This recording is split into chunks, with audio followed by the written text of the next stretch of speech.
सोनम वांगचुक एक Chinese agent है, CIA agent है। ये हमारे देश को बर्बाद करना चाहता है। ये एक देशद्रोही है। ये मैं नहीं कह रहा, ये मोदी सपोर्टर्स कहते हैं। जानते हैं क्यों?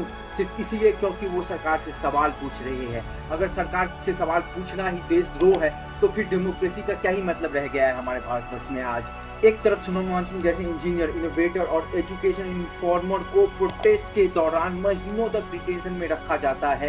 एक ऐसा इंसान जिसने हजारों बच्चों की जिंदगी बदल दी, जिसके नाम पर 400 से ज्यादा पेटेंट्स रजिस्टर्ड है। दूसरी तरफ कौन है? गुरमीत राम रहीम, जो एक कन्विक्टेड रेपिस्ट और मर्डरर है। उसे बार बार पेरोल पर छोड़ दिया जाता है बाहर। क्यों? क्योंकि वो एक पॉलिटिकल पार्टी को बाहर में वोट दिला सकता है। अब अगर आप इस तरीके के सवाल पूछेंगे तो आप भी जो है वो एंटी नेशनल हो जाओगे। पर बॉस, सवाल तो पूछना पड़ेगा।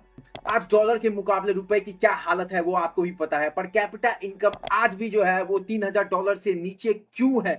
स्कूल बैग्स और पेंसिल तक पर जो है वो टैक्स लगा दिया गया है। तो हमारा पैसा जा कहां रहा है? टैक्स हम देते हैं तो जवाब हमें ही मिलना चाहिए, क्योंकि डेवलपमेंट तो दिखाई नहीं दे रहा है। रोड्स की हालत क्या है वो आप भी जानते ही है।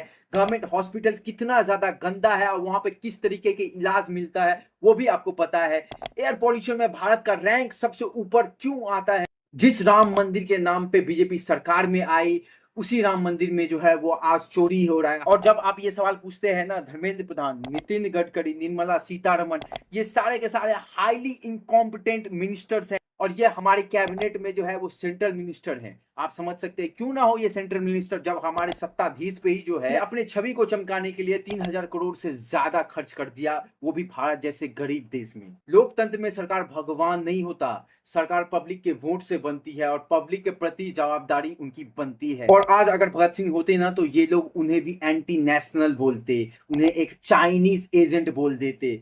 राष्ट्रकवि रामधारी सिंह दिनकर जी की एक लाइन याद रखिए, जब नाश मनुष्य पे छाता है पहले विवेक मर जाता है। और हाँ, एक बात, मैं किसी भी पॉलिटिकल पार्टी का सपोर्टर या विरोधी नहीं हूं, मैं भारत का सपोर्टर हूं।